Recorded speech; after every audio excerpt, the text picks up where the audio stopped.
মক্তব্য শিক্ষার যে সমস্ত গুরুত্বপূর্ণ দিকগুলি আমাদের কাছে স্পষ্ট হয়েছে সেটা হচ্ছে সমাজের সর্বস্তরের মানুষের সেখানে যোগাযোগ। আমরা মাদ্রাসা করব, আমরা ইউনিভার্সিটি করব, আমরা কলেজ করব, মক্কা মদিনায় শিক্ষা হবে। আপনি কি ভাবছেন সমাজের সমস্ত স্তরের ছেলেরা সেখানে পৌঁছতে পারবে? এটি কি সম্ভব? সমাজের মেয়েরা পৌঁছতে পারবে? বাড়ির বড়রা পৌঁছতে পারবে? বৃদ্ধরা পৌঁছতে পারবে না? অথচ জান্নাতে যেতে হবে সবাইকেই, আমি একা যাব না। তো জান্নাতে যাওয়ার জন্য ইসলামের ন্যূনতম মৌলিক বিষয়গুলো অর্জনের জন্য সলাৎ, সিয়াম, আকীদা, তৌহিদ, রোজা, জাকাত, হজ, বিভিন্ন রকমের রুকুন, আরকান, এইগুলি শেখানোর জন্য কোথায় যাবে মানুষ? এত এত বিস্তীর্ণ মানুষ, বিস্তীর্ণ একটা জনসমাজ। মসজিদ হচ্ছে এমন একটা জায়গা, সকলের জন্য একটা খোলা মঞ্চ, একটা উদার আহ্বানের একটা জায়গা। সকলেই সেখানে নির্দ্বিধায়, নিঃসংকোচে, কোনো রকমের কিন্তু না রেখে আমার মসজিদে যাবো। আসসালামু আলাইকুম ইমাম সাহেব, আমাকে এটা একটু শিখিয়ে দিন, আমি নামাজটা জানি না, আমার ছেলের আকিকা দেবো কীভাবে আমি জানি না। তাহলে সেই জন্য ন্যায়নষ্ট একজন মুফতি, একজন ফতোয়া দিতে পারেন, কোরআন সুন্নাহ জানেন, বিজ্ঞ আলেম, তাকে রাখা দরকার। আমি কিভাবে আকিকা দেবো, আমার সন্তানের কিভাবে কি সুন্দর একটা নাম রাখবো, আমার কিভাবে জাকাত দেবো, আমি কিভাবে ওসর দেবো, কিভাবে ফতরা দেবো, কিভাবে লাইলাতুল কদর জাগবো, এই ধরনের অনুষ্ঠান বাড়িতে হচ্ছে, এই অনুষ্ঠানে আমি যাব না, এটা হালাল না হারাম, এটা জায়েজ না না জায়েজ, এটা সুন্নাহ না বেদাত, কে বলবে? এই যে নিরন্তর জনজিজ্ঞাসার উত্তর দেওয়া, তার জন্য একটা মক্তব্যের শিক্ষার জন্য যোগ্যতম লোক সেখানে রাখা, এটি আমাদের জন্য জরুরি। আজকের যুগে যে শিক্ষা ব্যবস্থাগুলো, সেটা বৈষম্য একটা শিশুকে প্রথমেই শেখানো হয়। ছেলেটা খুব দুর্বল, সেই জন্য সে প্রাইমারি স্কুলে পড়ে, ওর বাবার আরেকটু টাকা আছে সেই জন্য আরেকটু মিডিয়াম, একটা ভালো একটা ইংলিশ মিডিয়ামে পড়ে, তার থেকে বেশি অর্থ আছে সে একদম আরও লরেন্স হতে পড়ে, আরও লরেট হতে পড়ে, ইত্যাদি ইত্যাদি। মানে মানুষের স্কুলিং থেকে শুরু হলো মানুষের বৈষম্য, যে আমার অর্থ আছে আমি এইখানে পড়ি, তোমার অর্থ নেই তুমি ওইখানে পড়ো। একমাত্র মসজিদ, এই মক্তবের শিক্ষা হচ্ছে বৈষম্য মুক্ত একটা শিক্ষা, যেখানে গরিবের ছেলে, রাজার ছেলে, ভিখিরির ছেলে, টোটোওয়ালার ছেলে, রাজমিস্ত্রির ছেলে একসঙ্গে। এই সামাজিক বন্ধনটা একটা শিশুর জন্য যে কত জরুরি, যারা জ্ঞানদীপ্ত মানুষ তারা উপলব্ধি করতে পারছেন। একটা শিশুকে প্রথমে আমি বৈষম্যের শিকার করিয়ে দিচ্ছি, যে তুমি আমার টাকাওয়ালার ঘরের ছেলে, সেই জন্য তুমি ইংলিশ মিডিয়ামের ওই জায়গাতে গিয়ে পড়ো, আর ওর বাপের পয়সা কিছু নেই বলে, রাজমিস্ত্রির ছেলে বলে, ও গিয়ে ওই প্রাইমারি স্কুলে পড়ে।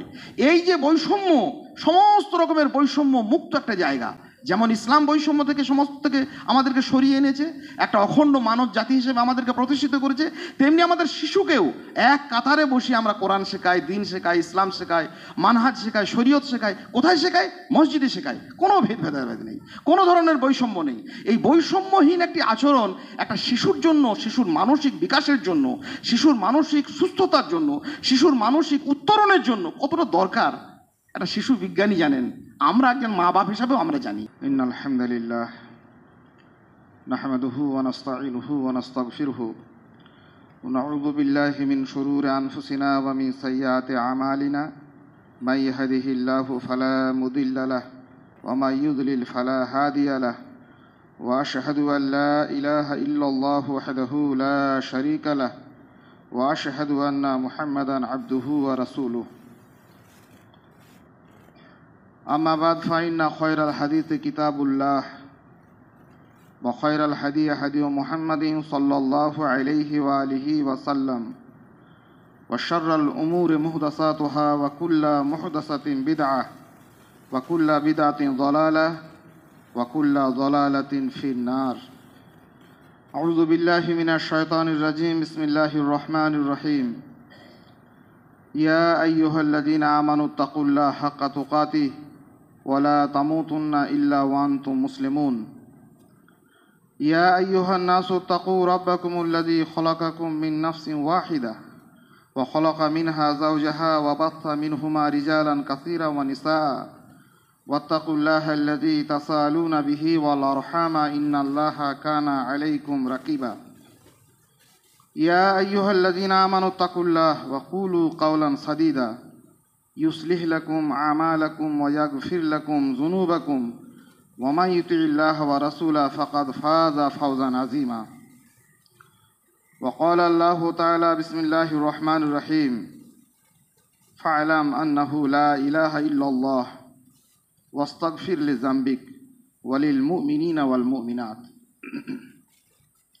والله يعلم متقلبكم ومثواكم.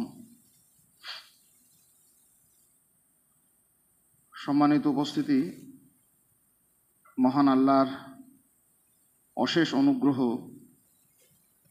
অশেষ দয়া, তার ঘরে এসে আমাদেরকে একত্রিত হওয়ার, সমবেত হয়ে তার ফরজ ইবাদত সম্পন্ন করার তৌফিক দিয়েছেন। আন্তরিকভাবে তার প্রশংসা, তার হামদ, তার কৃতজ্ঞতা আমরা জ্ঞাপন করি। আলহামদুলিল্লাহ। অনেক দরুদ সালাম বিবর্ষিত হোক নবী মুহাম্মদুর রাসূলুল্লাহ সাল্লাল্লাহু আলাইহি সাল্লামের উপর, যিনি আমাদেরকে আল্লাহ সুবহানাহু ওয়া তাআলার নাজিলকৃত কিতাবের, সুন্নাহর সমস্ত কিছুকে একজন মহান শিক্ষকের ভূমিকায় আমাদেরকে শিখিয়েছেন। তার অনুশীলন, তার অভ্যাস এবং তার সংরক্ষণ সম্পর্কে আমাদেরকে সচেতন করেছেন। আল্লাহুম্মা সাল্লি আলাইহি, আল্লাহুম্মা বারিক আলাইহি। খুব বহুল প্রচলিত, প্রসিদ্ধ এবং বহু আলোচিত, আমাদের কাছে বহুশ্রুত একটি আয়াত পবিত্র কোরআনুল কারীমের। আল্লাহ সুবহানাহু ওয়া তাআলা স্পষ্টত মানুষকে উপদেশ দিচ্ছেন, মানুষের কাছে বার্তা প্রেরণ করছেন যে ফা'লাম আন্নাহু লা ইলাহা ইল্লাল্লাহ ওয়াস্তাগফির লিযামবিক। মূলত তিনটি বিষয়ের ওপর এখানে আলোকপাত করা হয়েছে এবং এই তিনটি বিষয় পরস্পরের সঙ্গে খুব ঘনিষ্ঠভাবে সংযুক্ত। প্রথমেই আল্লাহ সুবহানাহু ওয়া তাআলা বলছেন ফা'লাম, তোমরা ইলম অর্জন করো, জ্ঞান অনুসন্ধান করো। এ ব্যাপারে তোমরা যথেষ্ট জ্ঞান এবং শিক্ষা গ্রহণ করো। কোন প্রসঙ্গে? সেটি হচ্ছে আল্লাহ ইলাহা ইল্লাল্লাহ, আল্লাহ ছাড়া সত্য কোনো মাবুদ নেই। তার পরের বাক্যেই, তার পরের শব্দেই আল্লাহ সুবহানাহু ওয়া তাআলা নির্দেশ দিচ্ছেন ওয়াস্তাগফির লিযামবিক। সরাসরি নবী মুহাম্মদুর রাসূলুল্লাহ সাল্লাল্লাহু আলাইহি সাল্লামকে উদ্দেশ করে যে তোমার ভুল ত্রুটির জন্য ক্ষমা প্রার্থনা করো, আল্লাহর কাছে ইস্তেগফার করো। শুধু নিজের জন্যই নয়, ওয়ালিল মুমিনিনা ওয়াল মুমিনাত, মুমিন পুরুষ এবং মুমিন নারীদের জন্য তাদের ভুল ত্রুটির জন্য তুমি ক্ষমা চাও। তাহলে কি হলো? প্রথম কথা, আল্লাহ সুবহানাহু ওয়া তাআলা ইলম অর্জন করতে বললেন। ইলম কোন বিষয়ে অর্জন করবে? আল্লাহ সুবহানাহু ওয়া তাআলা ছাড়া কোনো মাবুদ নেই। পৃথিবীর সর্বোচ্চ ইলম, পৃথিবীর সর্বোত্তম বাক্য কালেমাতুত তাওহীদ, কালেমাতুল ইখলাস, কালেমাতুত তাকওয়া, লা ইলাহা ইল্লাল্লাহ। এই বিষয়টি সে জানবে, এই বিষয়ে সে জ্ঞান অর্জন করবে, এই বিষয়ে সে ইলম হাসিল করবে, আর তারপরে পরেই ক্ষমা চাইবে আল্লাহর কাছে। তার মানে ইলম অর্জন করলেই যে জ্ঞানের সর্বোচ্চ জায়গাতে সে পৌঁছে যাবে এমনটি নয়। ইলম হলেই যে সে তার ভুল হবে না তাও নয়, সে ভুলের ঊর্ধ্বে অবস্থান করবে এমন ব্যাপারটা নয়। এরপরেও ভুল হতে পারে, ত্রুটি বিচ্যুতি হতে পারে। তার জন্য কি করবে? তার জন্য আবার ইলমই অর্জন করবে। তার মানে ইলমের ধারাবাহিকতাটাকে আল্লাহ সুবহানাহু ওয়া তাআলা অব্যাহত রাখলেন। মানে কোনো জ্ঞান কিছুটা অর্জন করলাম, তারপরে আর আমার কিছু করার নেই, এইবার আমি জ্ঞানের চূড়ান্ত শিখায় পৌঁছে গেলাম, এমনটা নয়। ওয়ালিল মুমিনিনা ওয়াল মুমিনাত, মুমিনদেরও ভুল হবে, মুমিন পুরুষদেরও ভুল হবে, মুমিন নারীদেরও ভুল হবে। তাহলে ইলম অর্জন করা, প্রকৃত ইলম হচ্ছে কালেমাতুত তাওহীদ, লা ইলাহা ইল্লাল্লাহ, আল্লাহ সুবহানাহু ওয়া তাআলাকে চেনা জানা, তার ওয়াহাদানিয়াত, তার রুবুবিয়াত, তার উলুহিয়াত, তাওহীদ সম্পর্কে আল্লাহ সুবহানাহু ওয়া তাআলাকে খালেক, মালিক, মাবুদ হিসাবে প্রকৃত এই বিষয়ে জ্ঞান অর্জন করা।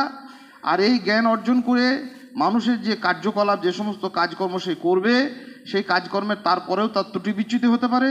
তার জন্য সেই নিখুঁত জ্ঞানের প্রতি এটা একটা সীমাহীন, একটা বিরামহীন পদ্ধতিটাকে অবলম্বন করা। আর যেগুলো যেখানে ভুল ত্রুটি হবে সেখানে আল্লাহর কাছে ক্ষমা চাওয়া, অন্যান্য মুমিন নারী পুরুষের জন্য ক্ষমা প্রার্থনা করা। আর একদম শেষে আল্লাহ সুবহানাহু ওয়া তাআলা বলেন আল্লাহু ইয়ালামু মুতাকাল্লাবাকুম, আল্লাহ তোমাদের গতিবিধি জানেন, কর্মবিধি তোমরা কি করছো না করছো এ সম্পর্কে আল্লাহ সুবহানাহু ওয়া তাআলা সম্যক অবগত।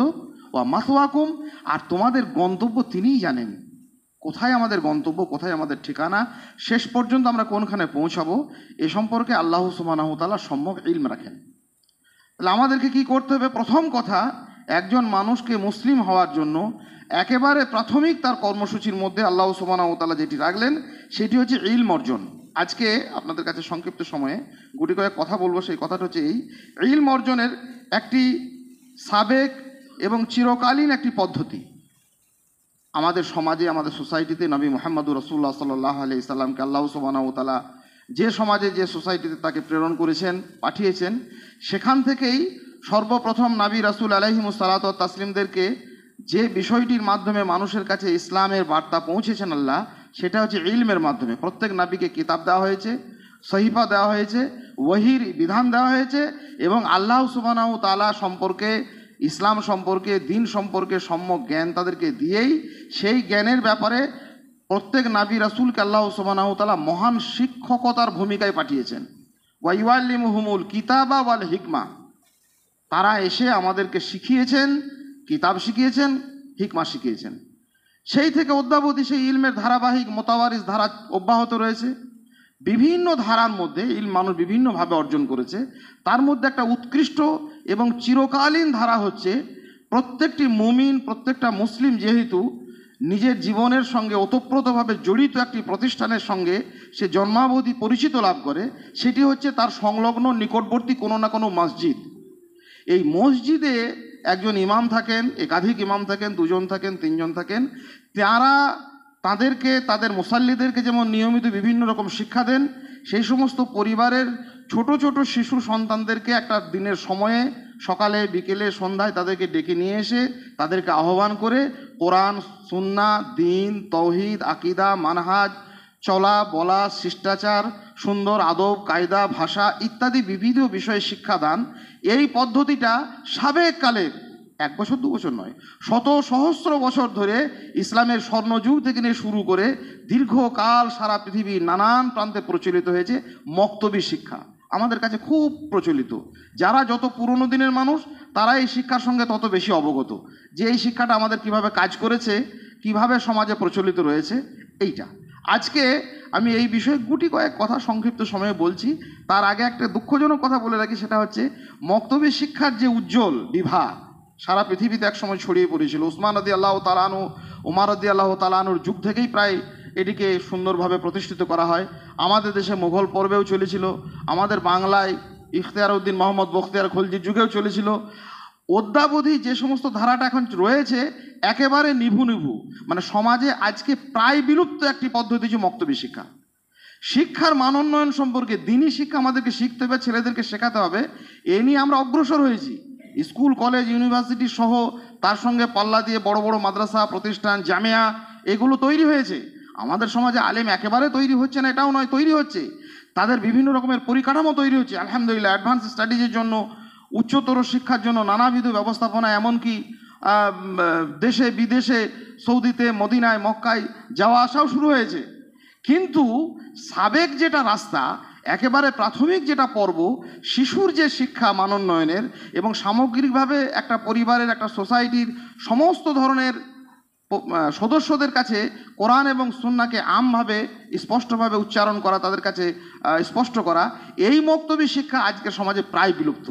একেবারে তলানিতে ঠেকে এসে দেওয়ালে পিঠ ঠেকে গিয়ে ওপার বাংলায় আলহামদুলিল্লাহ কিছু কিছু বিশিষ্ট মানুষ এই নিয়ে চর্চা করছেন, এবং এই শিক্ষাটা সমাজ থেকে দূরীভূত, বিলুপ্ত হওয়ার যে বিষময় ফল, তা মানুষ হাড়ে হাড়ে টের পাচ্ছে। কি ছিল মক্তবী শিক্ষাতে, কিভাবে বিলুপ্ত হলো, এ একটা বিশাল ইতিহাস। আমি সংক্ষিপ্ত সময় একটা একটা করে বলছি। প্রথম কথা হচ্ছে, সকালবেলার নাস্তা খাওয়াটা শরীরের জন্য খুব উপকারী একটা বিষয়। যারা সকালে নাস্তা খায় না, এবং সকালে নাস্তার একটু ভালো হওয়া দরকার, ভালো মানে বিশাল কিছু নয়, অন্তত পুষ্টিকর, অন্তত পরিমিত একটা নাস্তা খেলে সারাটা দিন, স্বাস্থ্যবিজ্ঞানীরা বলছেন এটা খুব শরীরের জন্য উপকার। আমাদের সমাজে আমরা তো অন্য পদ্ধতিতে চলি। আমাদের সকাল হয় বেলা 8টায়, আর আমাদের ডিনার পার্টিতে হয় রমরমিয়ে খাবার ব্যবস্থাপনা। এটা হচ্ছে সম্পূর্ণ স্বাস্থ্যবিজ্ঞান বিরোধী।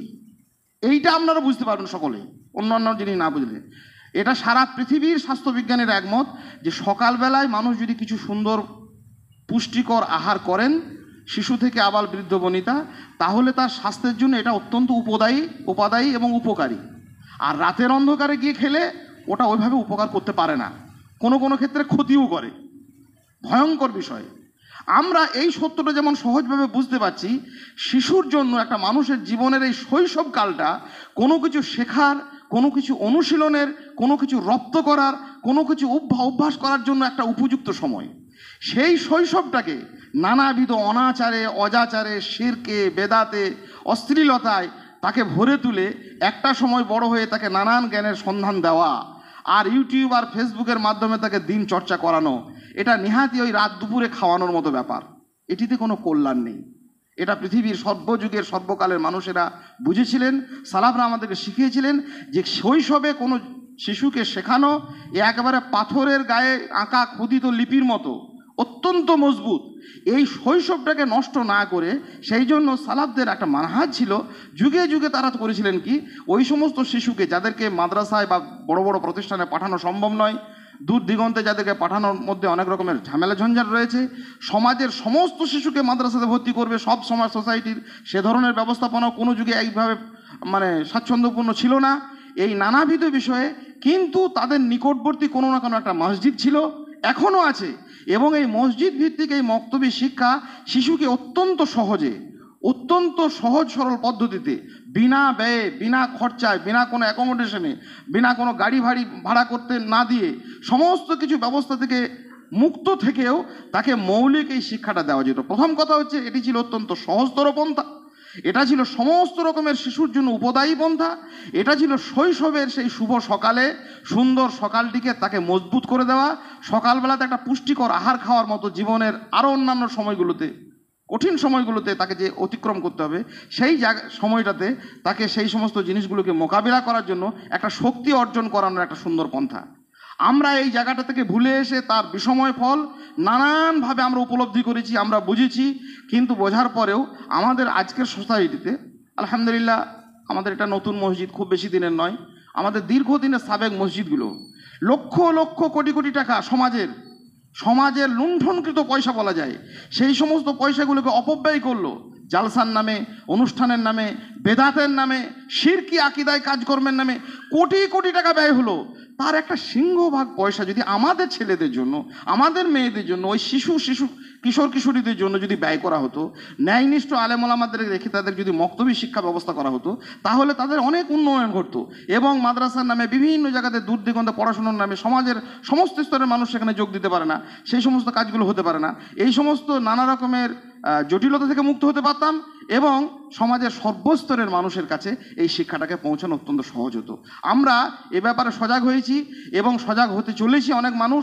আমরাও যারা আজকে আমরা উপস্থিত রয়েছি, আমরা নিজেরাও এ ব্যাপারে মক্তবী শিক্ষা বিলুপ্ত হওয়ার গুরুত্বপূর্ণ কতগুলো কারণ উল্লেখ করব, সেগুলি থেকে আমাদেরকে সতর্ক হতে হবে এবং এই শিক্ষার উপযোগিতা বুঝতে হবে। আমি যদিও মনে করি যে সমাজের বিভিন্ন স্তরে মানুষ শিখে নেবে, এই বিষয়টা কিন্তু সঠিক নয়। কারণ হচ্ছে একটা মানুষ ঘর থেকে বেরিয়ে খানিকটা দূর গিয়ে স্টেশন পাবে, খানিকটা দূর বেরিয়ে হাই রোড পাবে, জাতীয় সড়ক পাবে, কিন্তু বাড়ি থেকে বেরোনোর তো একটা রাস্তা প্রথম কোথাও থাকতে হবে, এইটা মনে রাখবেন। একটা মানুষকে বাড়ি থেকে বেরিয়েই তো ঘরের দৌড়ে তার কারোর হাই রোড থাকে না, বাড়ির উঠোনটা পেরোলেই তো কারোর মহাসড়ক থাকবে না, বাড়ির উঠোনেই তো আর রেল স্টেশন, বিমানবন্দর থাকবে না। তাহলে আমাকে যে জান্নাত পর্যন্ত যেতে হবে তার জন্য অনেক রাস্তা আমাকে অতিক্রম করতে হবে। বড় ইউনিভার্সিটি যেতে হবে, মাদ্রাসা যেতে হবে, বিভিন্নমুখী জীবন সংগ্রামে লিপ্ত হতে হবে, কিন্তু সেই রাস্তাটা পাওয়ার জন্য ঘর থেকে বেরোনোর সে রাস্তাটা মজবুত, অন্তত অত মজবুত না হোক, অন্তত মেঠো রাস্তা হোক, ইট ঢালা হোক, সুরকি ঢালা হোক, যেমন আমাদের সাধ্যের মধ্যে রয়েছে সেরকম হোক, এই বেরোনোর একটা রাস্তা আমাকে কিন্তু রাখতেই হবে। যে ঘর থেকেই বেরোনোর যার রাস্তা নেই, সে জাতীয় সড়ক পাবে কি করে? সে বিমানবন্দরে ফ্লাইটে উঠবে কি করে? সে মহাগন্তব্য জান্নাতে পৌঁছবে কি করে? বাড়ি থেকে মক্তবী শিক্ষাটা হচ্ছে ঘর থেকে বেরোনোর একটা মোটামুটি রাস্তা, একটা ছোট হোক, সংকীর্ণ হোক, গলিপথ হোক, কিন্তু রাস্তাটা থাকতে হবে আপনার শিশুর জন্য। কি থেকে বেরোবে? শিরকের অন্ধকার থেকে, অজ্ঞতার অন্ধকার থেকে, নোংরামির অন্ধকার থেকে, অশ্লীলতার আবর্জনা থেকে মুক্তির একটা পথ নির্দেশনা হচ্ছে বাড়ির নিকটবর্তী কোনো মসজিদ। সেই মসজিদে একাধিক মানুষকে রেখে আমরা যদি দ্বীনি শিক্ষার এই প্রাথমিক পর্বটা তাকে দিতে পারি, তাহলে পরবর্তী জীবনে সে নানান রাস্তা সে অবলম্বন করবে, আরও উচ্চতর শিক্ষার জন্য বিভিন্ন জায়গাতে যাবে, কিন্তু মৌলিক এই ঘর থেকে বেরোনোর রাস্তাটা তার জন্য জরুরি। ইসলামী শিক্ষার এটা ছিল একটা বড় মূলনীতি এবং সেই সঙ্গে ছিল শুধুমাত্র পবিত্র কোরআনুল কারিমই শেখানো হয় এটা নয়। মক্তবী শিক্ষার অনেক নেগেটিভ দিক আছে, যেগুলো কারণে আমরা একটা সময়ে ওই কোনো রকম করে একটা দুটো সূরা শিখলো, মুখস্থ করতে শিখলো, কিছু তোতা পাখির মতো কণ্ঠ আওড়াতে শিখলো, লোকের কাছে শুনিয়ে কিছু নাম কামালো, আর কিছু নয়। না থাকে তাওহীদ, না থাকে মানহাজ, না থাকে পথ নির্দেশনা, না তার ভাষা, না তার আচরণ। কিন্তু মক্তবী শিক্ষা ছিল একটা পরিপূর্ণ শিক্ষা, যা একটা শিশুকে সমস্ত রকমের আবিলতা থেকে, তার প্রবৃত্তির অন্ধকার থেকে, তার অজ্ঞানতার অন্ধকার থেকে, তার ঔদ্ধত্যের অন্ধকার থেকে সব থেকে বের করে নিয়ে এসে সুন্দর একটা পিচ ঢালা রাস্তায়, সুন্দর একটা গন্তব্যে পৌঁছানোর মতো মহাসড়কে তাকে উত্তীর্ণ করার জন্য এটা একটা গুরুত্বপূর্ণ শিক্ষা। মক্তবী শিক্ষার যে সমস্ত গুরুত্বপূর্ণ দিকগুলি আমাদের কাছে স্পষ্ট হয়েছে, সেটা হচ্ছে সমাজের সর্বস্তরের মানুষের সেখানে যোগাযোগ। আমরা মাদ্রাসা করব, আমরা ইউনিভার্সিটি করব, আমরা কলেজ করব, মক্কা মদিনায় শিক্ষা হবে। আপনি কি ভাবছেন সমাজের সমস্ত স্তরের ছেলেরা সেখানে পৌঁছতে পারবে? এটি কি সম্ভব? সমাজের মেয়েরা পৌঁছতে পারবে? বাড়ির বড়রা পৌঁছতে পারবে? বৃদ্ধরা পৌঁছতে পারবে না? অথচ জান্নাতে যেতে হবে সবাইকেই, আমি একা যাব না। তো জান্নাতে যাওয়ার জন্য ইসলামের ন্যূনতম মৌলিক বিষয়গুলো অর্জনের জন্য সলাত, সিয়াম, আকীদা, তাওহীদ, রোজা, যাকাত, হজ, বিভিন্ন রকমের রুকুন, আরকান, এইগুলি শেখানোর জন্য কোথায় যাবে মানুষ? এত এত বিস্তীর্ণ মানুষ, বিস্তীর্ণ একটা জনসমাজ। মসজিদ হচ্ছে এমন একটা জায়গা, সকলের জন্য একটা খোলা মঞ্চ, একটা উদার আহ্বানের একটা জায়গা। সকলেই সেখানে নির্দ্বিধায়, নিঃসংকোচে, কোনো রকমের কিন্তু না রেখে আমরা মসজিদে যাবো। আসসালামু আলাইকুম ইমাম সাহেব, আমাকে এটা একটু শিখিয়ে দিন, আমি নামাজটা জানি না, আমার ছেলের আকিকা দেবো কীভাবে আমি জানি না। তাহলে সেই জন্য ন্যায়নিষ্ঠ একজন মুফতি, একজন ফতোয়া দিতে পারেন, কোরআন সুন্নাহ জানেন, বিজ্ঞ আলেম, তাকে রাখা দরকার। আমি কিভাবে আকিকা দেবো, আমার সন্তানের কিভাবে কি সুন্দর একটা নাম রাখবো, আমার কিভাবে জাকাত দেবো, আমি কিভাবে ওসর দেবো, কিভাবে ফতরা দেবো, কিভাবে লাইলাতুল কদর জাগবো, এই ধরনের অনুষ্ঠান বাড়িতে হচ্ছে, এই অনুষ্ঠানে আমি যাব না, এটা হালাল না হারাম, এটা জায়েজ না না জায়েজ, এটা সুন্নাহ না বেদাত, কে বলবে? এই যে নিরন্তর জনজিজ্ঞাসার উত্তর দেওয়া, তার জন্য একটা মক্তবী শিক্ষা, মক্তবের শিক্ষার জন্য যোগ্যতম লোক সেখানে রাখা, এটি আমাদের জন্য জরুরি। আমাদের মসজিদ ভিত্তিক এই মক্তবগুলি হলে সমস্ত শ্রেণীর মানুষের জন্য যে দিন শেখা, দিনের যে সার্বজনীনতা, নবী মুহাম্মদুর রাসূলুল্লাহ সাল্লাল্লাহু আলাইহি সাল্লামকে আল্লাহ সুবহানাহু ওয়া তাআলা যে গোটা মানব জাতির জন্য যে তাকে রাসূল করেছিলেন, সমস্ত রকমের মানুষের জন্য যে রাসূল করেছিলেন, তার বাস্তবিক প্রয়োগ, এটি আমাদের জন্য অত্যন্ত জরুরি। দ্বিতীয় একটা প্রথা, সেটা হচ্ছে সমাজের নানাবিধ স্কুল, কলেজ, ইউনিভার্সিটি, প্রতিষ্ঠান আছে, সেগুলি একটা দিক থেকে দেখতে গেলে বৈষম্যমূলক আচরণে পরিপূর্ণ। আমি তো বলি আমার নিজের ভাষায়, ওগুলো একটা সাম্প্রদায়িক প্রতিষ্ঠানে পরিণত হয়েছে। সাম্প্রদায়িক মানে ধর্মীয় সাম্প্রদায়িক নয়, এগুলো হচ্ছে বিভিন্ন রকমের, মানে কি বলবো, ক্লাসিক্যাল একটা সাম্প্রদায়িক। কীরকম? একটা বিরাট ইংলিশ মাধ্যম স্কুল, আমার ছেলেকে আমি পড়াতে পারবো না, সেই অত আমার অর্থ নেই, আর অত আমার ক্যাপাসিটি নেই, সেখানে ইন্টারভিউ বোর্ডে পাশ করানোর মতো ক্ষমতা নেই, আমার ছেলের অত মেরিটও নেই, তাহলে আমার ছেলেরা কি পড়বে না? দুনিয়াতে যত প্রতিষ্ঠান আছে, একমাত্র মক্তব্য যে বৈষম্যহীন একটা প্রতিষ্ঠান, সেখানে বড় লোক। আজকের যুগে যে শিক্ষা ব্যবস্থাগুলো, সেটা বৈষম্য একটা শিশুকে প্রথমেই শেখানো হয়। ছেলেটা খুব দুর্বল, সেই জন্য সে প্রাইমারি স্কুলে পড়ে, ওর বাবার আরেকটু টাকা আছে, সেই জন্য আরেকটু মিডিয়াম, একটা ভালো একটা ইংলিশ মিডিয়ামে পড়ে, তার থেকে বেশি অর্থ আছে, সে একদম আরও লরেন্স হতে পড়ে, আরও লরেট হতে পড়ে, ইত্যাদি ইত্যাদি। মানে মানুষের স্কুলিং থেকেই শুরু হলো মানুষের বৈষম্য, যে আমার অর্থ আছে আমি এইখানে পড়ি, তোমার অর্থ নেই তুমি ওইখানে পড়ো। একমাত্র মসজিদ, এই মক্তবের শিক্ষা হচ্ছে বৈষম্য মুক্ত একটা শিক্ষা, যেখানে গরিবের ছেলে, রাজার ছেলে, ভিখিরির ছেলে, টোটোওয়ালার ছেলে, রাজমিস্ত্রির ছেলে একসঙ্গে, এই সামাজিক বন্ধনটা একটা শিশুর জন্য যে কত জরুরি, যারা জ্ঞানী, জ্ঞানদীপ্ত মানুষ তারা উপলব্ধি করতে পারছেন। একটা শিশুকে প্রথমে আমি বৈষম্যের শিকার করিয়ে দিচ্ছি, যে তুমি আমার টাকাওয়ালার ঘরের ছেলে, সেই জন্য তুমি ইংলিশ মিডিয়ামের ওই জায়গাতে গিয়ে পড়ো, আর ওর বাপের পয়সা কিছু নেই বলে রাজমিস্ত্রির ছেলে বলে ও গিয়ে ওই প্রাইমারি স্কুলে পড়ে। এই যে বৈষম্য, সমস্ত রকমের বৈষম্য মুক্ত একটা জায়গা, যেমন ইসলাম বৈষম্য থেকে সমস্ত থেকে আমাদেরকে সরিয়ে এনেছে, একটা অখণ্ড মানব জাতি হিসেবে আমাদেরকে প্রতিষ্ঠিত করেছে, তেমনি আমাদের শিশুকেও এক কাতারে বসে আমরা কোরআন শেখাই, দিন শেখাই, ইসলাম শেখাই, মানহাজ শেখাই, শরীয়ত শেখাই। কোথায় শেখাই? মসজিদে শেখাই। কোনো ভেদাভেদ নেই, কোনো ধরনের বৈষম্য নেই। এই বৈষম্যহীন একটি আচরণ একটা শিশুর জন্য, শিশুর মানসিক বিকাশের জন্য, শিশুর মানসিক সুস্থতার জন্য, শিশুর মানসিক উত্তরণের জন্য কতটা দরকার, একটা শিশু বিজ্ঞানী জানেন, আমরা একজন মা বাপ হিসাবেও আমরা জানি। আমরা যদি মক্তবে পাঠাতে পারতাম, সামাজিক এই আচরণগুলি সে শিখত, সামাজিক এই ভেদাভেদ থেকে সে মুক্ত হতে পারত, সামাজিক এই বৈষম্য থেকে সে নিজেকে মানুষ হিসেবে গড়ে তুলত। শিশুর একটা প্রয়োজনীয় চাহিদা মেটানোর একটা বড় জায়গা হচ্ছে মসজিদের এই মক্তব ভিত্তিক শিক্ষা। 3 নম্বর, অনুশীলন। একটা শিশু একটা বড় হয়ে গেল, একটা পরিণত বয়সের হলো, অমুক হলো, ইউটিউব দেখে শিখলো, নামাজ শিখলো, রোজা শিখলো, কিন্তু ইমাম সাহেবের কাছে ওই শৈশব বেলায় যে অনুশীলন করেছে, এই অনুশীলনের কোনো বিকল্প নেই। আমি পরীক্ষিত কথা বলছি, আমার জীবন দিয়ে উপলব্ধি করা কথা বলছি। একটা মানুষকে বহুদিন পরে 50 বছর বয়সে নামাজ শিখলো, নামাজ পড়তে পড়তে বারবার সে হাত বাঁধছে, কিন্তু ঠিকঠাক বাঁধতে পারছে না। ঠিক বাঁধছে, জেনেছে, ইলম আছে, কোনো অসুবিধা নেই, ইলমের কোনো ত্রুটি নেই, তার আকীদাও আছে, কিন্তু তার অভ্যাসটা ঠিক হয়নি। সে দাঁড়াতে শিখছে না সোজা করে। 60-70 বছরের মানুষ সে দাঁড়াতে শিখতে পারছে না। আল্লাহ রসুল সাল্লাল্লাহু আলাইহি সাল্লাম বলেছেন, গয়রিল মাগদুবি আলাইহিম ওয়ালাদ-দাল্লিন যখন বলবে, কুলু আমিন, একটা কথা, আমিন বলো। এইটা যখন শিশুটাও মক্তবের ইমামের কাছে শিখেছে না, তার অভ্যস্ত আচরণে পরিণত হয়েছে। পৃথিবীর যে কোনো প্রান্তে যখন গয়রিল মাগদুবি আলাইহিম ওয়ালাদ-দাল্লিন শুনছে, সে এমনি এমনি বলে দিচ্ছে আমিন।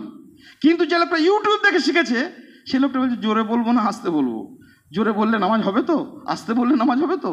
হাজার রকমের প্রশ্নের জটিলতায় কুটিলতায় আচ্ছন্ন হয়ে পড়ছে। ওই মক্তবের ছেলেটি সে কোনো একটি আচরণে, আমার দীর্ঘদিনের বহুবার বহু জায়গাতে বলেছি, আমাদের গ্রামের পাশে একটা বাজার আছে, ইলাম বাজার হলে, একটা মিষ্টির দোকানে দাঁড়িয়ে কোনো জিনিস কিনছি, একটা শিশু এই 8 বছরের 7 বছরের 8 বছরের, ওর বাপের সঙ্গে পিতার সঙ্গে বসে কিছু খাবে, এই জন্য টেবিলে বসে চেয়ারে বসেছে। আর সালাম মোসাফা হলো, পরিচিত মোটামুটি। আমার কেনাকাটা হয়ে গেল, লোকটা না খেয়েই টেবিলে থেকে উঠে চলে আসছে চেয়ার থেকে। কি হলো ভাই, খাবেন না? বলছে না না খাও না। আমি কি হলো? দোকানিও বলছেন যে কী হলো, বসে বলো দেরি হচ্ছে, এক্ষুনি দিচ্ছি। বলে না না একটু অসুবিধা হয়েছে, আমি বাইক থেকে। তাহলে ওটা বেরিয়ে চলে এলো, ফলে দোকানে গিয়ে দাঁড়িয়েছে। আমি গিয়ে বললাম, কী ব্যাপার, মিষ্টি খেলেন না? ছেলেটাকে নিয়ে গিয়ে বললে, ভাই মুশকিল, এই ছেলেকে নিয়ে আমি বেরোই না। এই ছেলে এখন এই মিষ্টি দোকানে বসেছিলাম, হঠাৎ করে এদিক সেদিক করে তাকাচ্ছে, দেওয়ালে একটা নগ্ন উলঙ্গ একটা মূর্তি ছবি আছে, কেন কোনো কিছুর, এইটা দেখে একটা কোনো মূর্তির কোনো প্রতিমার। বললে আব্বা নওজুবিল্লাহ, এটা নাপাক একবারে, এইখানে মিষ্টি খাওয়া যাবে না। আমি এত বোঝাচ্ছি, আচ্ছা চুপ করবে না, চেঁচাচ্ছে, সেই জন্য আমি বের করে নিয়ে চলে এলাম। ওই মক্তবে শিখেছে। শিরকে নাপাক থেকে ইব্রাহিম আলাইহিস সালাতু ওয়াত তাসলিম, তাওহীদবাদীদের মহান নেতা, তিনি বলেছিলেন, আল্লাহ গো, ওয়াইদ ক্বালা ইব্রাহিম রাব্বি জাআল হাযাল বালাদা আমিনা ওয়াজনুবনি ওয়া বানিয়া না'বুদাল আসনাম। নিজের সন্তানকে ইসমাইলকে যখন সেই মরুভূমিতে ফেলে রেখে এসে যখন তিনি পাহাড়ের পাক ঘিরে হাত তুলে দোয়া করছেন আর কাঁদছেন, আল্লাহ আমার সন্তানকে রেখে গেলাম এমন এক ভূমিতে, এই ভূমিটাকে তুমি শিরক মুক্ত করো, মূর্তি পূজার মতো দুর্গন্ধ থেকে আমার সন্তানকে তুমি হেফাজত রাখো, নিরাপদ নগরীতে পরিণত করো। এই শিক্ষা যখন ওই ইমামের কাছে শিখেছে না, ওই শিশুটি মৃত্যু পর্যন্ত ওকে ওই কাজ আর করানো যাবে না, শিশুর মস্তিষ্কে ঢুকে আছে। অনুশীলনের জন্য, অভ্যাসের জন্য শৈশবটা ছিল অত্যন্ত জরুরি, অত্যন্ত গুরুত্বপূর্ণ। আমরা ভুলে গেছি, আমরা এই শিক্ষাকে বিলুপ্ত করেছি বিভিন্ন রকমের অবহেলা এবং উদাসীনতায়। আমরা নষ্ট করেছি সমাজ থেকে। মসজিদ কর্তৃপক্ষরা কোটি কোটি টাকা ব্যয় করেছে বিভিন্নভাবে, কিন্তু নিজেদের সন্তানের জন্য, আপামর মানুষের সন্তানের জন্য, সমস্ত রকমের মানুষের জন্য এই মক্তব্য শিক্ষাকে আমরা গড়ে তুলতে পারিনি। ফলে তার বিষময় ফল আমরা ভোগ করছি। আমরা আলহামদুলিল্লাহ বিভিন্নভাবে উদ্যোগ এই মসজিদ কর্তৃপক্ষ নিয়েছেন, মাদ্রাসা করেছেন, শিশুদেরকে নিয়ে মক্তব করার চেষ্টা করেছেন। আমরা এই কাজগুলোর জন্য, সফলতার জন্য আমাদের কিছু করণীয় ভূমিকা রয়েছে, দু এক লাইনে বলছি। ইনশাআল্লাহ তাআলা যে আমরা চেষ্টা করব এবং প্রতিটি শিশু যাতে আমাদের এই মক্তবী শিক্ষার আলোয় আলোকিত হতে পারে, তার জন্য যথোপযুক্ত ব্যবস্থা আল্লাহ সুবহানাহু ওয়া তাআলা নেওয়ার জন্য তৌফিক দেন। আল্লাহর কাছে সেই দোয়া করি। আল্লাহুম্মা আমিন। আস্তাগফিরুল্লাহ লি ওয়া লাকুম ওয়া লিসাইরিল মুসলিমিন। আস্তাগফিরু ইন্নাহু হুয়াল গফুরুর রহিম।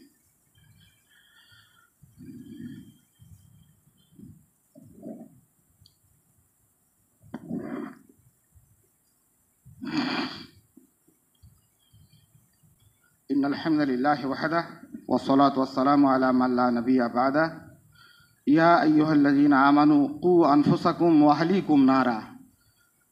আল্লাহ সুবহানাহু ওয়া তাআলার শাশ্বত বার্তা, উপদেশ যাই বলি, যে মানুষ তোমরা যারা ঈমান এনেছো, নিজেকে নিজের পরিবারকে আগুন থেকে সুরক্ষিত রাখো, বাঁচাও। এই বাঁচানোর একটা বড় পদ্ধতি, প্রথম মৌলিক, সেটা হচ্ছে শিশুর কর্ণকুহরে ইলমের শাশ্বত বার্তা, ধর্মের, দিনের গভীর মর্মবাণী সেখানে পৌঁছানো। কি করতে হবে আমাদের?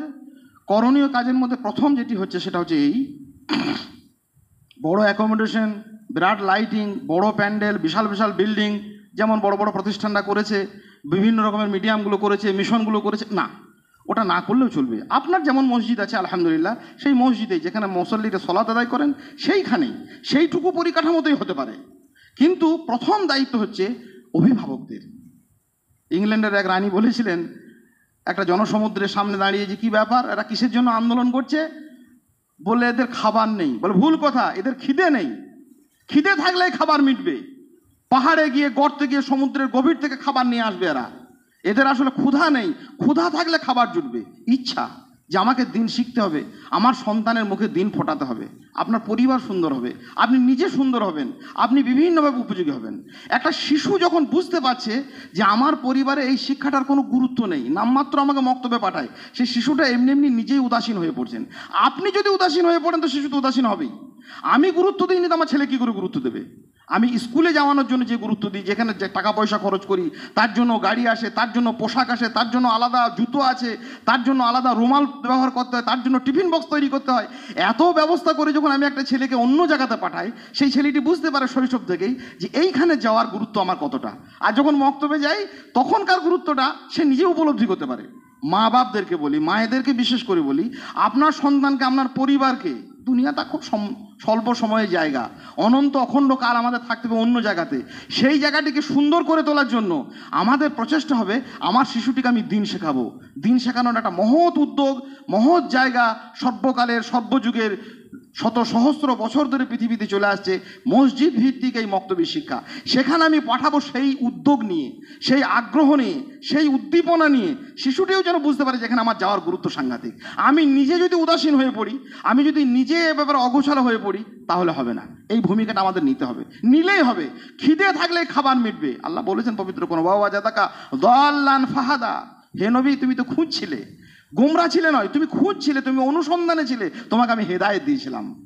আমরা যদি খুঁজি, আমরা যদি চেষ্টা করি, আমরা যদি আগ্রহ করি, গার্জেনরা, অভিভাবকরা, ইনশাআল্লাহ তাআলা আজিজ এর একটা সুপথ আল্লাহ আমাদেরকে দেবেন। কোনো মানুষ দিন খুঁজবেন আর আল্লাহ দেবেন না।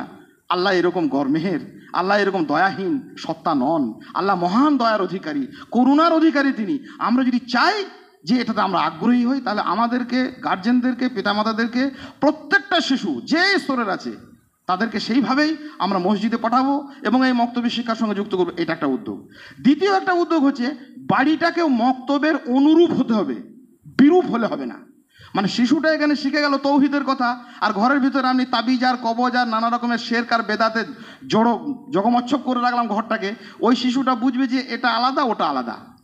বা এখানে শিশু শিখে গেল, আমরা ছোট্ট মেয়েটি ছেলেটি পর্দার কথা, বাড়িতে দেখলো পর্দা, বেপর্দা, অশ্লীলতা, বিয়ে বাড়িতে, অনুষ্ঠান বাড়িতে, অমুক বাড়িতে, তমুক বাড়িতে।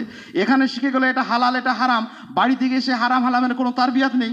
এই শিশুটির শিক্ষা সম্পূর্ণ হবে না, সম্পন্নও হবে না। ভালো করে মনে রাখবেন, আপনার মক্তবটাকে যেমন আমি পবিত্র এবং গুরুত্বপূর্ণ একটা জায়গা বলে আমি ছেলেটাকে পাঠাবো, মক্তবী শিক্ষার বিলুপ্তির এগুলো কারণ নষ্ট হয়ে গেছে। এত হাজার বছরের একটা ঐতিহ্য, মুঘল পিরিয়ড থেকে নিয়ে মুঘল রাজারা মক্তবকে দেখে তৈরি করতেন। বারাক ওবামা মক্তবের ছাত্র ছিলেন, কাজী নজরুল ইসলাম মক্তব এক সময় পড়েছিলেন। দুর্ভাগ্য, মক্তবগুলো নষ্ট হয়ে যাওয়ার কারণে সেই ধরনের মক্তব না তৈরি হওয়ার জন্য আমাদের দেশে বড় বড় সাহিত্যিক, বড় বড় কবি, গুণী, এরা সব মুসলিমদের মক্তবে পড়ে ফার্সি শিখেছেন, উর্দু শিখেছেন, দেশের রাষ্ট্রভাষা শিখেছেন। আজীব ব্যাপার, একটা জাতির কাছ থেকে একটা প্রথা, একটা সংস্কৃতি, একটা ঐতিহ্য বিলুপ্ত হওয়ার একটা বড় কারণ হচ্ছে ঘরের সঙ্গে মক্তবের একটা একটা দুস্তর একটা ব্যবধান। আমার বাড়িতে এসে যে আমার শিশুটা দেখে, আমার আত্মীয় স্বজনদেরকে যেভাবে দেখে, আমার পরিবারের অন্যান্য লোকদেরকে যে দেখে, আমার সামাজিক অনুষ্ঠানগুলো যেখানে দেখে, ইমাম সাহেবের কথার সঙ্গে মেলে না, মসজিদের ওই পরিবেশের সঙ্গে মেলে না, সম্পূর্ণটা বিপরীত। এখানে আছে বেপর্দা, এখানে আছে শেরক, এখানে আছে বেদাত, হালাল হারামের কোনো তারবিয়াত নেই, খাওয়া দাওয়ার কোনো রীতিনীতি নেই, ইত্যাদি ইত্যাদি। তাহলে সেটা হবে না। ও বুঝতে পারবে যে এটা ফালতু জিনিস, ও আমাকে যেতে হয় এমনি, আমার মা বাবা পাঠাচ্ছে কোনো রকম। আসল ব্যাপারটা আমার বাড়িতে যেটা চলছে এটাই। এটা আমাদেরকে মনোযোগী হতে হবে, ঘরটাকে, আমার পরিবারটাকে মক্তবের অনুকূলে তৈরি করতে হবে। এটা মায়েদের বড় ভূমিকা রয়েছে, এই ভূমিকা আমাদেরকে পালন করতে হবে। তৃতীয়ত, যে মসজিদ কর্তৃপক্ষ আমরা দায়িত্ব নিয়ে আছি, আমাদের মক্তবকে গড়ে তোলার জন্য একটা শক্তপোক্ত ধারণা, শক্তপোক্ত একটা কি বলবো আমাদেরকে অভিযান। কোনো ছেলেটা ইংলিশ মিডিয়াম পড়ে, তো সপ্তাহে ওর ছুটিই নেই, ওর সপ্তাহে একদিন ছুটি আছে, ওই ছেলে কটিকে নিয়ে, ইমাম সাহেব বা শিক্ষকদেরকে নিয়ে অন্যান্য কোনোভাবে পার্ট টাইমে কাউকে নিয়োগ করতে হয় তাও হোক, কিন্তু যে কোনোভাবে উপযুক্ত শিক্ষকের মাধ্যমে ওই শিশুটাকে সপ্তাহে একদিন শেখানো। কিছু ছেলে আছে সারা সপ্তাহে কলকাতায় কাজ করেন, তারা সারা সপ্তাহে সময় পান না, বয়স হয়ে গেছে, তাদের একটু বড় হয়ে গেছেন, তাদেরকে নিয়ে সপ্তাহে একদিন পাঠ্যক্রম একটা চালু করা হোক, মাসে একদিন চালু করা হোক। কিছু মানুষ সারা বছর থাকে না এখানে, বাইরে কাজ করে, বছরে ঈদে একদিন আসে, ঈদের সময়ে তাদেরকে ডেকে একটা অনুষ্ঠান করা হোক। এবং যে সমস্ত ছাত্ররা শিশুরা আসবে, তাদের শিশুরা খুব রঙিন জিনিস ভালোবাসে, সব জিনিসই। তাদেরকে ওই পড়াশোনাটাকে একবারে প্রাগৈতিহাসিক না করে রেখে রঙিন করে তোলার জন্য আমাদের সরকার করছে, অন্যান্য ইংলিশ মিডিয়াম করছে, খ্রিস্টান মিশনারিরা করছে, ইহুদিদের লবি করছে। আমরা মুসলিম, আমরা জান্নাতে যাবো, আমরা করতে পারিনি? তাদেরকে বইপত্র সুন্দর সুন্দর দেওয়া। এই জন্য সালাফি সাহিত্যবিধি তৈরি হয়েছে, হাফেজ আইনুল বারীরা বই লিখেছেন, ওপার বাংলায় সুন্দর সুন্দর মক্তবের জন্য শিক্ষা কারিকুলাম তৈরি হয়েছে, তাদের জন্য সেই সমস্ত শিক্ষণীয় বইপত্র প্রকাশ করা, দরকার হলে পোশাক আছাড় দেওয়া, দরকার হলে কোনো একটা খাবার দেওয়া, তাদেরকে নিয়ে নানা রকমের অনুষ্ঠান করা, তাদেরকে উপহার দেওয়া, বিভিন্নমুখী, যেগুলো জলসার নামে আমরা খরচ করেছি, যেগুলো নানান গায়ের ইসলামী অনুষ্ঠানের নামে খরচ করেছি, ডিজে বাজিয়ে খরচ করেছি, নোংরা বেদাতি কাজে খরচ করেছি, ওগুলো না করে ওই শিশুদের জন্য যদি আমরা খরচ করতে পারতাম, বিভিন্নমুখী, তাদেরকে বইপত্র দেওয়া, দরকার হলে তাদেরকে উপহার দেওয়া, বিভিন্ন রকমের হাদিয়া তোহফা দেওয়া, দরকার হলে ছোট ছোট করে কোনো একটা টিফিনের ব্যবস্থা করা, বিভিন্নমুখী ব্যবস্থার মাধ্যমে গ্রামের, সোসাইটির, সমাজের সর্বস্তরের শিশুকে যদি না আনতে পারি, পশ্চিমবাংলায় নয় সারা পৃথিবীতে বহু বড় বড় প্রতিষ্ঠান আছে, সেই প্রতিষ্ঠানগুলো যদি আপনারা সফর করেন দেখে আসবেন তার পাশেই কি দুর্ভেদ্য অন্ধকার। সেই প্রতিষ্ঠানের পাশে অজস্র পল্লী, অজস্র মুসলিম জনপদ, যারা লা ইলাহা ইল্লাল্লাহটুকু জানে না, আকিদা জানে না, তৌহিদ জানে না, সলাৎ জানে না, কিছুই জানে না। মাদ্রাসা আছে বড় গ্রামে, সেই গ্রামের পরিস্থিতি ভয়ঙ্কর, ভয়াবহ। কেন? শুধু মক্তব নেই বলে। আল্লাহর কাছে পানা চাই, আল্লাহর কাছে আশ্রয় চাই। এরকম বিলুপ্ত প্রায় একটা পন্থাকে আবার ফিরিয়ে আনার জন্য আমরা যেন উদ্যোগী হই, এবং মা বাপ, বিশেষ করে আমরা অভিভাবক যারা আছি, তারা যেন যত্নশীল হই। যদি বলেন আমি কোনো মসজিদ পাচ্ছি না ওই রকম মক্তব, আপনার বাড়িটাকে আপনি মক্তব করুন। একটা কায়দা বই নিয়ে আলিফ বা তাসা, আলিফ লাম মিম যালিকাল কিতাব লা রাইবা ফি, এইটুকু যদি জানেন, এইটুকুই আপনি শিক্ষা দেন, আপনার ঘরটাই মক্তব হোক। আর আদর্শ মক্তবের সন্ধান করুন, আদর্শ মক্তব প্রতিষ্ঠার জন্য আমরা চেষ্টা করি। আল্লাহর কাছে দোয়া করি আপামর শিশুর কাছে কোরআন এবং সুন্নাহর এই বার্তা পৌঁছানোর জন্য। শিশুর সকালবেলায় একটা মানুষের যেমন খাদ্যের যেমন প্রয়োজন হয়, শিশুর এই শৈশবটিতে তার দিনের বড় প্রয়োজন। সে অবহেলিত, সে উপেক্ষিত, সে বুভুক্ষ, ক্ষুধার্ত।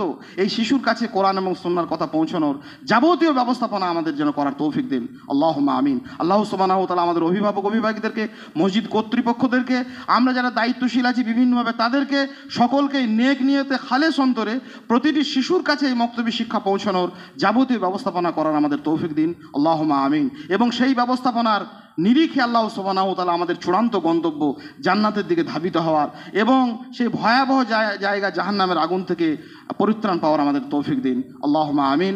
রব্বানা আতিনা ফিদ দুনিয়া হাসানা ওয়া ফিল আখিরাতি হাসানা ওয়া কিনা আযাবান নার। রব্বানা যালামনা আনফুসানা ওয়া ইল্লাম তাগফির লানা وترحمنا لنكونن من الخاسرين. اللهم إنا نسألك الهدى والتقى والعفاف والغنى.